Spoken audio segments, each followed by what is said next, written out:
Tout part de cet organe en forme de poids, le pancréas. Un organe plus ou moins connu, dont pourtant le dysfonctionnement peut être fatal.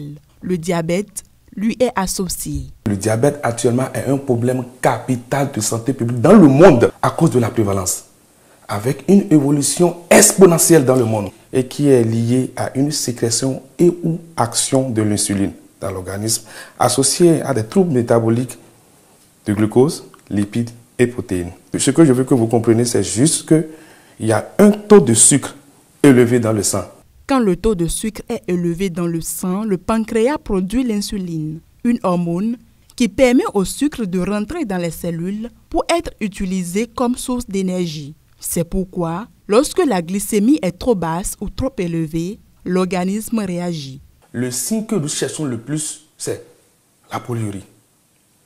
C'est la personne urine de façon fréquente et en quantité. On parle souvent de le syndrome cardinal classique. La personne est fatiguée, un syndrome de 2A, et il y a un amaigrissement qui est observé. Vous mangez bien, vous êtes en polyphagie, mais vous perdez de poids. Ça, c'est les signes cardinaux du diabète.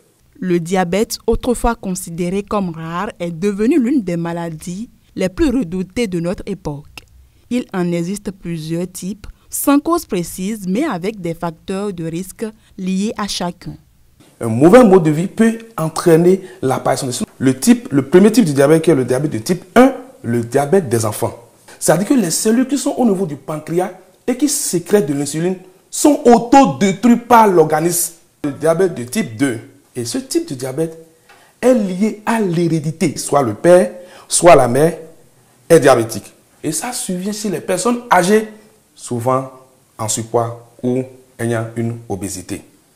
Maintenant, troisième type de diabète, c'est le diabète gestationnel. C'est-à-dire le diabète qui apparaît chez la femme enceinte. Le dernier type, ça c'est 4. C'est le diabète spécifique. Toutes les hormones de contre-régulation, toutes hormones dans le corps de l'espèce humaine qui peut faire augmenter le sucre, sont sujets à donner le diabète. Les personnes qui passent des produits dépigmentants et riches en corticaux peuvent développer le diabète. Malgré les avancées de la science, la gestion de la glycémie demeure un défi pour les diabétiques. Les spécialistes recommandent des activités sportives et une bonne habitude alimentaire. Le premier traitement du diabète, c'est les mesures hygiéno-diététiques. Vous devez savoir manger. Vous devez pratiquer une activité sportive régulière. 30 minutes de marche rapide tous les jours ou à minima 3 jours dans la semaine. Manger pour le plaisir et non pour remplir le ventre. On doit savoir qu'il n'y a pas un régime spécifique pour le diabétique.